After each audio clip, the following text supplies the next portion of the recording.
할렐루야. 오늘 아침에도 제가 예배 들어오기 전에 보니까 코로나 확진자가 한 780명 넘게, 그래서 이번 주에는 계속해서 한 4일 넘게 되고 780명 정도가 왔다 갔다 하는데 어려운 말씀입니다. 우리 송계영 권사님 오늘 아침에 카톡에 와서 여러분들 보셨겠지만은 제천에 확진자가 꾸준히 나옵니다. 줄어들지 않고, 그래서 오늘도 또 환자를 이송에 대해서 못 나온다고 했는데 한 주간도 이렇게 불안한 세상 가운데 살았습니다. 또 우리가 아까도 말씀드렸지만 용서하는 사람이 항상 바쁘고 분주한 때입니다. 그런데 이렇게 분주하고 불안한 세상 가운데서도 우리를 지켜주신 하나님께 감사를 드립니다. 또 은혜를 사모하고 힘들지만 나오신 여러분들에게 우리 하나님께서 말씀으로 영육의 위로와 새로운 힘을 주시기를 축원을 합니다. 제주도에 가면 신비의 도로라고 하는 도로가 있습니다. 신비의 도로라고 말하기도 하고 도깨비 도로라고 불리기도 하는데 아마 제주에 가보신 분들은 한 번쯤은 다 가보셨을 수도 있을 것입니다. 거기 가면 왜 신비의 도로, 도깨비 도로라고 부르는가 하는데 거기 가보면 눈으로 보면 분명히 도로가 약간 오르막길인데 차를 세워놓고 기어를 중립에 딱 넣어놓으면 차가 그 오르막을 스르르 올라가는 겁니다. 그러니까 사람들이 보기를 말하기를 이건 신비의 도로다, 도깨비 도로다 그렇게 이야기하고 많은 관광객들이 찾는다고 합니다. 그런데 실제로 정말로 차가 오르막을 아무런 엑셀을 밟지도 않았는데 차가 저절로 오르막을 올라가는 신기한 현상은 아니고 실제 도로는 내리막길이라고 합니다. 내리막길인데 주변의 환경들 때문에 사람들의 눈으로 보기에 오르막처럼 보이는 착시 현상이 일어나는 겁니다. 그래가지고 딱 차를 시동을 걸고 기아를 중립에 놔보면 차가 스르륵 내려가는 건데 우리 사람들이 착각해서 착시 현상으로 보기에는 차가 스르륵 올라가는 것 같으니까 이야 이거 신비하다, 도깨비 도로다 그렇게 얘기한다는 겁니다. 세상에 어느 도로치고 또 어떤 차치고 시동을 걸지 않고 엑셀을 밟지 않았는데 차가 오르막을 저절로 올라가는 차는 하나도 없습니다. 또 우리가 강물도 생각해 보십시오. 강물도 생각해 보면 세상에 어떤 시냇물이나 어떤 강물이 아무리 대단하고 그런 강물이나 시냇물이라고 할지라도 높은 곳에서 낮은 곳으로 흘러가지 반대로 낮은 곳에서 높은 곳으로 흘러가는 강물은 하나도 없습니다. 만약에 그런 경우가 생기면 그때는 큰일이 나는 것입니다. 작년 같은 경우 50일 가까이 비가 쏟아지면서 강물이 시냇물들이 너무 많아지고 또 이 좁은 데를 못 나가니까 물이 역류해가지고 역류 안에가 밭으로 막 쏟아져 들어가면서 많은 피해가 있었는데 정상적인 상황에서는 아무리 강이 넓고 강물이 많아도 강물은 높은 곳에서 낮은 곳으로 흘러가게 되어 있습니다. 이게 하나님께서 만들어 놓으신 원리라는 것입니다. 이 단순한 원리는 우리의 신앙생활에도 그대로 적용이 되어 있습니다. 하나님의 은혜는 누구에게 임할까요? 하나님의 은혜는 어떤 사람에게 주어지겠습니까? 하나님의 은혜는 낮은 자에게 임하게 되어 있습니다. 그 말은 달리 바꾸고 말하면 하나님의 은혜는 겸손한 자에게 주어진다 하겠습니다. 반대로 말하면 교만한 자는 하나님의 은혜를 받을 수가 없습니다. 왜 그렇습니까? 성경을 보면 하나님께서 교만한 자를 친히 대적하신다 그렇게 말씀하셨습니다. 그리고 반대로 말씀하기를 하나님께서 겸손한 자에게 은혜를 베푸신다고 하셨습니다. 하나님께서 말씀하셨기 때문에 그 말씀대로 교만해가지고는 은혜를 받을 수가 없다는 것입니다.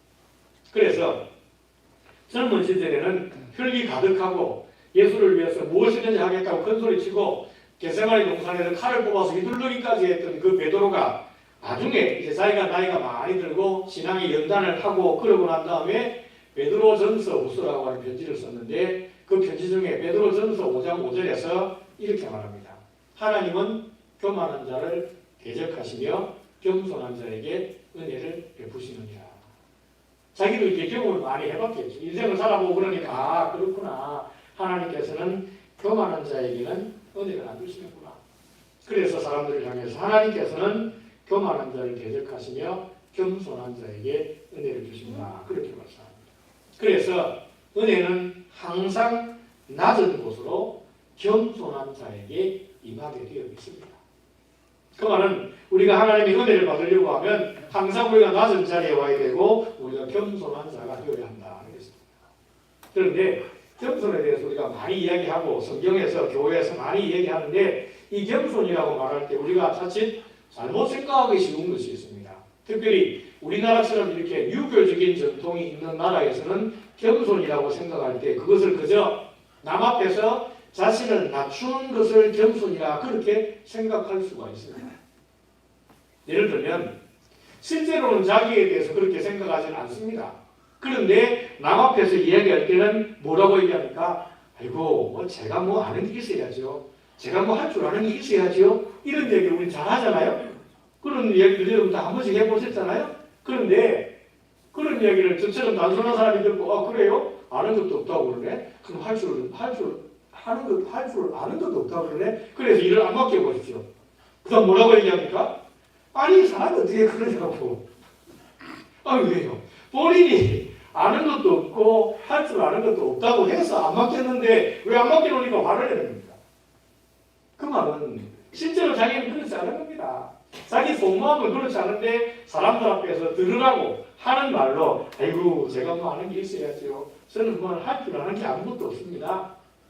그건 겸손이 아니라 어찌 보면 유선이잖아요. 자기 속을 실제로 드러내지 않으니까. 그래서 제가 설교를 준비하면서 책들을 많이 보고 한번 생각해 봤습니다. 성경에서 말씀하는 겸손이라고 하는 것이 무엇일까? 제가 방금 말씀드린 것처럼 우리가 겸손이라고 말할 때 그냥 다른 사람들 앞에 남 앞에서 저는 아무것도 못해요. 저는 아는 게 아무것도 없어요. 그게 겸손일까? 성경에서 말씀하는 겸손은 제가 정리했을 때 하나님 앞에서 자신이 죄인임을 인정하고 오직 하나님의 은혜로 살아가는 것을 기억하고 늘 감사하는 것이 겸손이다. 저는 그렇게 정리했습니다. 세 가지 중요한 키워드가 있습니다. 첫 번째는 하나님 앞에서 자신이 죄인임을 인정하는 것입니다. 내가 하나님 앞에서 죄인임을 인정하면 하나님 앞에서 사람 앞에서 고개를 들고 사람 앞에 사실은 아무것도 없지 않다. 그 다음 두 번째는 오직 하나님의 은혜로 살아가는 것을 기억해야 합니다. 내가 나 된 것이 하나님의 은혜라고 고백하는 것처럼 우리의 매일매일의 삶을 살아가는 것이 내 힘과 내 능력이 아니라 하나님께서 지어주시고 하나님께서 붙잡아 주시고 하나님께서 은혜를 주셔서 살아가고 있는 것을 기억하고 있지 않는 것.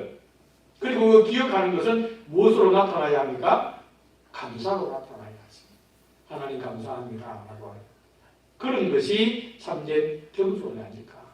저희들 겸손이라고 말할 때 저는 하나님의 은혜를 하나님 앞에서 죄인임을 인정하고 그 다음에 하나님의 은혜로 살아가는 것을 기억하고 그 은혜에 감사할 줄 알아야 그것이 성경이 말씀하는 하나님이 기뻐하시는 겸손이라는 것입니다. 이 겸손이라고 하는 것을 여러분들 마음에 두고 이제 오늘 본문 말씀으로 들어가 보겠습니다. 오늘 함께 읽은 본문 말씀에서 예수님께서는 25절에서 천지의 주제이신 아버지여 이것을 지혜롭고 슬기 있는 자들에게는 숨기시고 어린 아이들에게는 나타내심을 감사하나이다. 그렇게 말씀하셨습니다. 여기 그때 예수께서 대답하여라고 말씀하시는데 이 말씀은 그때라고 하는 것은 그냥 일반적으로 말하면 상황이 이제 바뀌어지는 걸 말씀하고 있습니다. 그러면서 예수님께서 모여있는 사람들을 향해서 말씀하시는데 천지의 주제이신 아버지여 이것을 지혜롭고 슬기 있는 자들에게는 숨기시고 어린 아이들에게는 나타내심을 감사하나이다. 그런 말씀하십니다. 그래서 우리가 이 말씀이 가장 중요한 핵심인데 이 말씀을 이해하려고 하면 우리는 세 가지 정도를 생각을 해야 됩니다. 첫 번째는 천지의 주제이신 아버지여라고 말씀하셨는데 이게 무슨 뜻이냐 하는 것입니다. 지금 여기 본문에서 주제라고 하는 말씀을 써놓았습니다. 그런데 요즘은 이 단어를 잘 사용하지 않습니다. 그래서 한문을 잘 모르는 분들은 또 배우지 않은 젊은 세대들은 천지의 주제이신 아버지라고 말할 때 이게 무슨 뜻일까라고 생각할 수 있는데 이 주제라고 하는 말을 쉽게 바꾸면 주인, 왕 그런 뜻입니다. 그러니까 천지의 주제이신 아버지라고 하는 이 표현은 하늘과 땅의 주인이시고 왕이신 하나님 아버지라고 하는 뜻입니다. 예수님께서 그 말씀하시는 겁니다. 그럼 우리가 생각해 볼 때 왜 하나님을 가리켜서 하늘과 땅의 주인이라고 말씀하실까? 우리는 이미 잘 알지 않습니까? 성경에 말씀하십니다. 태초에 하나님이 천지를 창조하시니라 말씀하였습니다. 창세기 1장 1절 이하의 말씀을 쭉 읽어보면 하나님께서는 태초에 아무것도 없는 중에 빛이 있어라 하고 말씀하셨더니 그 말씀대로 빛이 있었습니다. 그런데 요한복음 1장으로 보면 그 말씀을 가리켜서 누구라고 설명하고 있습니까? 말씀이 무엇이래요? 육신이 되어라고 말씀하셨습니다.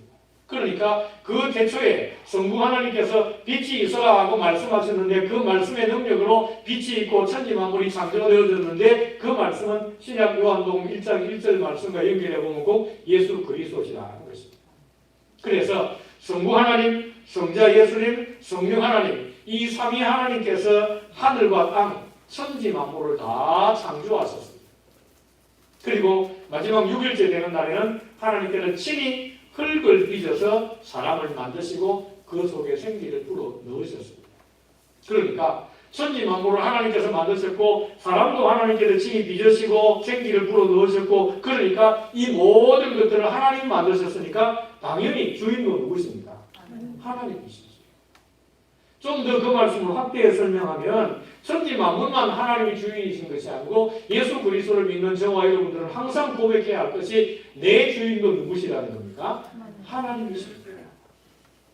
우리 교회 들어올 때 여러분 보시지 않습니까? 제가 강조하지 않습니까? 제가 다른 교회 가서 설교할 때마다 항상 우리 교회는 그거 써놨습니다라고 강조합니다. 왜? 저도 연약한 사람이기 때문에 혹시라도 목사라고 내가 권위를 부릴까 싶어서 우리 영광교회는 하나님이 주인입니다라고 써놓고 저는 늘 생각하는 겁니다. 저와 여러분 모두의 주인이 하나님이신 줄을 믿으시기를 바랍니다. 그것이 천지의 주제이신 아버지여라고 하는 말씀의 뜻입니다. 그 다음 두 번째로 본문에서 예수님께서는 천지의 주제이신 아버지여 이것을 지혜롭고 슬기 있는 자들에게는 숨기시고 어린아이들에게는 나타내심을 감사하나이다 그렇게 말씀하시는데 여기서 말씀하는 이것이라고 하는 게 뭐냐 하는 것입니다. 예수님께서 그렇게 말씀하지 않습니까? 지혜롭고 이것을 슬기롭고 지혜롭고 슬기 있는 자들에게는 숨기시고 그 다음에 어린아이에게는 이것을 나타내셨습니다 라고 말씀하셨는데 그럼 도대체 예수님께서 아버지께서 이것이 뭐길래 그것을 지혜롭고 슬기 있는 자들에게는 감추어 놓으셨을까?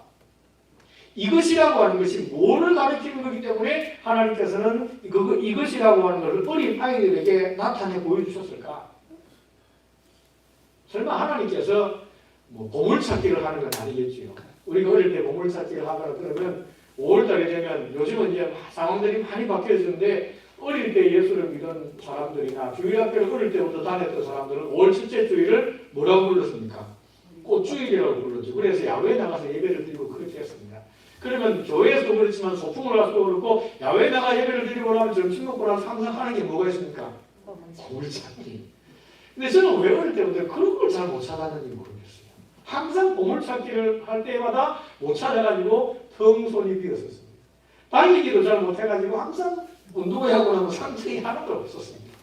그런데 특이한 게 우리 아이들은 달리기도 잘해서 아니에요. 다행이다. 나 안 나눠서 정말 다행이다. 그랬는데 그럼 예수님께서 하나님 아버지께서 이것을 지혜롭고 슬기 있는 자들에게 숨기시고 어린아이들에게 나타내셨습니다라고 할 때 그게 무슨 사람들을 불러 모아놓고 하나님께서 보물찾기를 하자고 하시는 걸까요? 그거 아니면 다 알잖아요. 그럼 도대체 예수님께서 말씀하시는 이것이라고 하는 게 뭐냐? 이것이 뭐길래 천지의 주체이신 하나님께서 이것을 지혜롭고 슬기 있는 자들에게 숨겨놓으시고 어린아이들에게 나타내신다고 말씀하실까? 우리가 이것을 생각할 때 첫 번째는 예수님께서 11장에서 말씀하시는 것을 생각해 볼 필요가 있습니다. 그러니까 예수님께서 지금 이 자리에서 말씀을 주고 하시는데 그 말씀을 생각해 보면 이것이 무엇인가 하는 것들을 좀 우리가 알 수 있죠.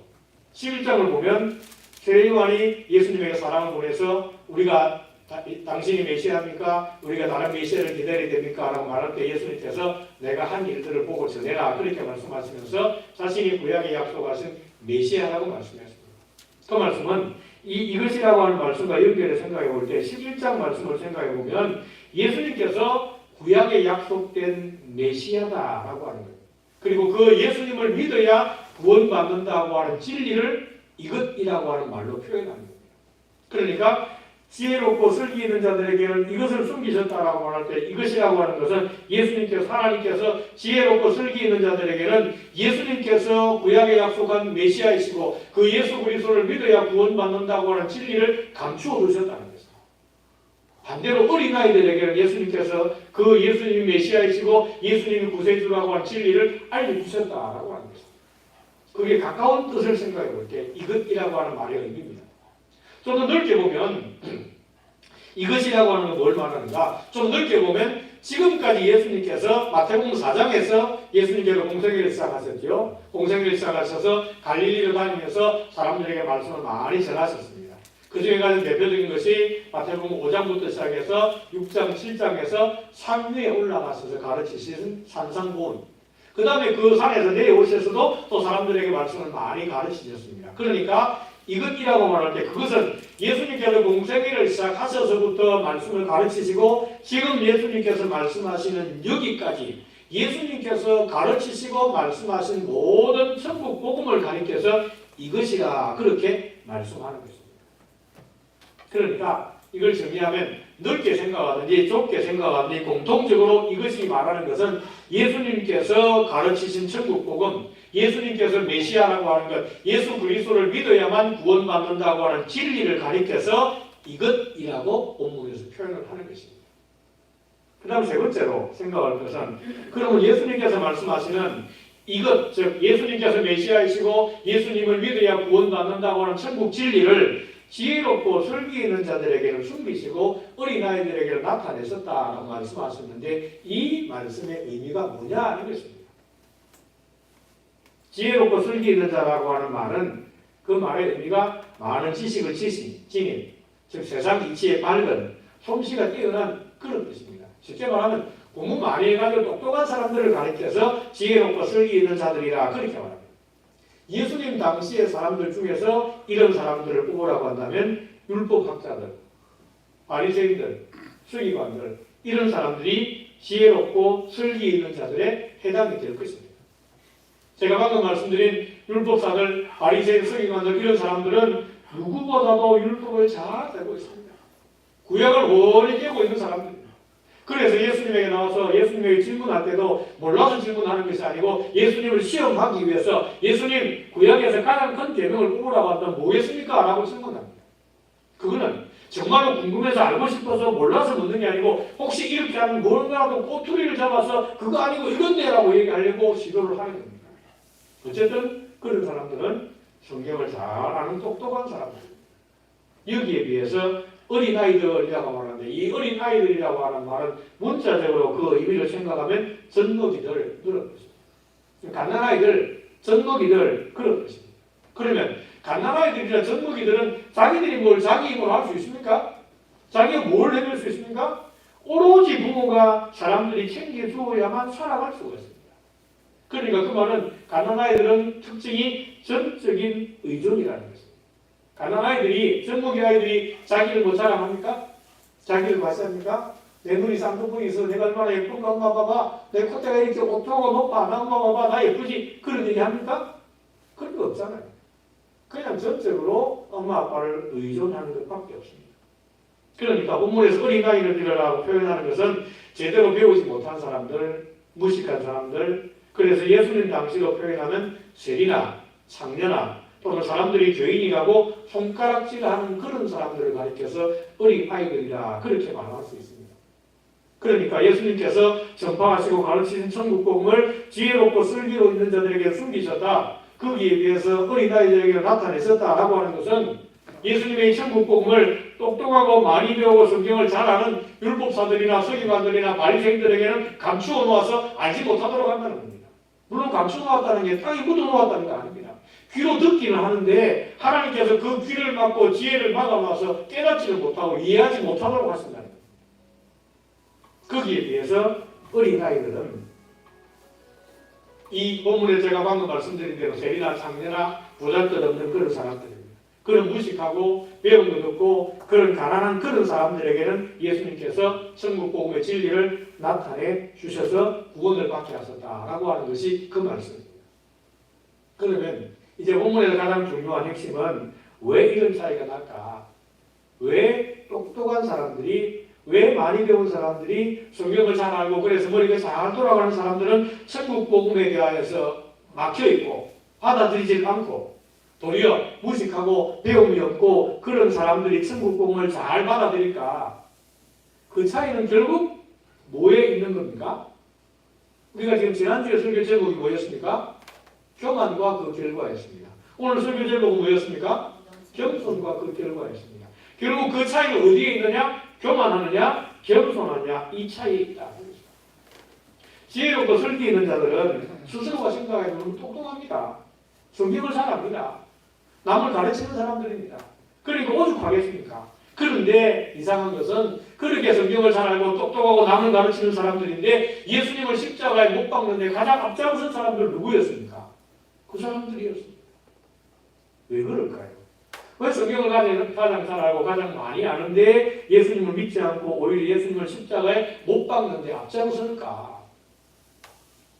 그 사람들은 스스로 생각하기에 똑똑하고 많이 안다고 생각하니까 자기도 모르는 사이에 교만의 자리에 가 있는 겁니다.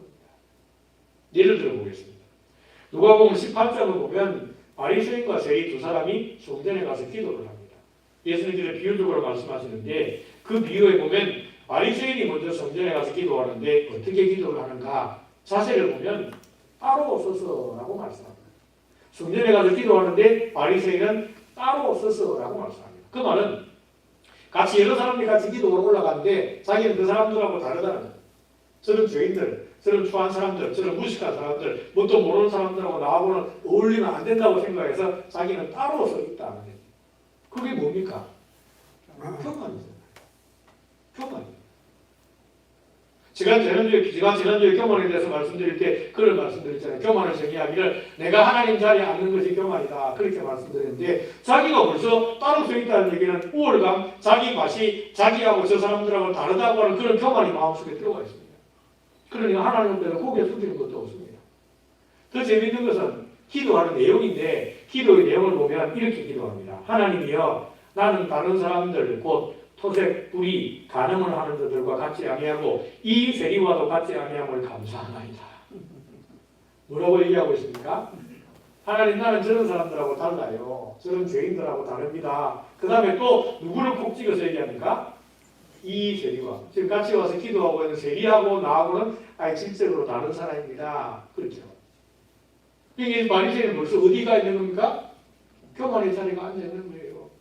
자기가 하나님 자리에 앉아 있는 겁니다. 자기가 뭔데 바리새인을 가리켜서 이 세리와도 같지 않고 그렇게 얘기하면서 자기를 분리하는 겁니다. 그러니 그런 교만의 자리에 하나님의 은혜가 임할 수가 없습니다. 반대로 어린아이들이라고 말씀드렸는데 어린아이들은 예수님 당시로 말씀드리면 세리나 죄인이나 장녀나 이런 부류의 사람들 그런 사람들은 사실 교만할 게 없잖아요. 오늘 저와의 분이 마찬가지로 교만할 게 없는 것처럼 뭐 세상에 우리보다 똑똑한 사람들 얼마나 많습니까? 많이 배우고 많이 가지고 대단한 사람들 얼마나 많습니까? 그러면 우리는 교만할 게 없어요. 뭘 내세울 게 뭐가 있습니까? 자랑할 게 뭐가 있습니까? 뭐 내세우고 자랑할 게 있어야 교만도 할 만한데 그런 게 아무것도 없습니다. 오히려 세리나 장녀나 죄인 같은 사람들은 사람들의 멸시와 천대와 조롱의 대상입니다. 그러니까 그 사람들은 자기를 아무리 돌아보고 백날 천날 생각해봐도 내가 나를 구원할 방법은 도대체 없구나 생각이 되는 겁니다. 내가 무슨 수로 나를 구원하지? 나 자신의 모습이 너무 힘들었으니까. 그러니까 누구를 의지할 수밖에 없어요? 하나님을 의지하고 예수님을 찾을 수밖에 없는 겁니다. 그러니까 예수님에게 나와서 옥합을 깨뜨려서 예수님에게 묻고 자기 머리를 풀어서 발을 씻겠던 그 여자 뭐하는 사람이었습니까? 자기 몸을 파는 사람이었잖아요. 근데 자기가 죄인인 걸 깨달으니까 예수 그리스도 의지하지 않고는 살 수 없으니까 나와서 예수 그리스도 앞에 엎드리는 겁니다. 무릎을 꿇는 겁니다. 아까 누가복음 18장에 나오는 그 세리 기도 같이 기도하러 올라갔던 세리에 대해서 말씀을 드려보면 세리가 기도하는 자세는 멀리 서서 그렇죠. 쉽게 말하면 아까 바리새인은 이 앞에와 강대상 우리로 말하면 강대상 앞에 딱 와서 고개를 다 들고 하나님 들어왔습니다. 제가 얼마나 대단한지 아시죠? 저는 그런 사람들하고 어울리지도 못해요. 제가 말씀대로 사느라고 일주일 동안 말씀대로 열심히 살았습니다. 그렇게 지금 소리 지르고 있는데 세리는 어디가 있어요? 저 뒤에 맨 끝에 감히 앞으로 나올 생각 자체도 못하는 거예요. 그 다음에 기도하는 내용도 보십시오. 뭐라고 기도합니까? 하나님이여 불쌍히 여기소서 나는 죄인이로소이다. 다른 말 할 게 없는 겁니다. 사실. 자기를 보니까. 내가 하나님 내가 뭐 한 게 있고 뭘 어떻게 하겠습니까? 그러면서 눈을 들어 하늘을 쳐다보지도 못하고 다만 가슴을 치며 하나님이여 나를 불쌍히 여기소서. 그러니까 누가복음 18장에서 예수님께서 그 말씀하시면서 마지막으로 이 두 사람 중에 누가 의롭다고 먹고 돌아가겠느냐라고 말씀하시지 않았습니까? 그럼 여러분들이 생각해 보십시오. 바리새인과 세리 이 두 사람 중에 누가 하나님께로부터 기도 응답을 받고 누가 하나님께로부터 너 의롭다 하는 인정을 받고 돌아갈 수 있었겠습니까? 당연히 세리죠. 그럼 세리는 뭐가 경쟁이 있어서 세리는 도대체 뭐가 잘나고 똑똑하고 대단해서 하나님께서 야 너 의롭다 내가 너 기도를 들어줄게 그렇게 말씀하셨을까요? 이유는 딱 한 가지밖에 없습니다. 뭡니까? 겸손하게 엎드리는 겸손하게 엎드리는 거 말고 다른 건 아무것도 없어요. 그래서 말씀을 정리하면 지난주에는 교만과 그 결과를 말씀드렸는데 다시 상기하면 교만은 우리의 영혼을 망가뜨립니다. 그래서 우리는 늘 자신을 살피고 겸손하게 주 앞에 서야 합니다. 반대로 겸손은 우리 영혼을 살리고 회복시킵니다. 겸손한 자에게 하나님의 위로와 은혜가 임하게 되어 있습니다. 그래서 우리 모두는 예수님께서 말씀하시는 어린아이처럼 하나님 앞에서 나 자신이 죄인임을 인정하고 오직 하나님의 은혜로 살아가는 것을 기억하고 감사하는 참된 겸손의 삶을 살아갔습니다. 그럴 때에 우리 하나님께서 우리를 붙잡고 우리가 천국 가는 그날까지 우리의 삶에 은혜를 부어주시고 형통과 평강의 삶을 주실 것입니다. 우리 모두가 이 겸손의 삶을 통해서 주 앞에 사는 그날까지 주님의 은혜를 받아서 누리며 살아가는 복된 믿음의 생명들 다 되시기를 주님의 이름으로 축원합니다. 기도하겠습니다. 하나님 아버지, 오늘은 겸손과 그 결과를 살펴보아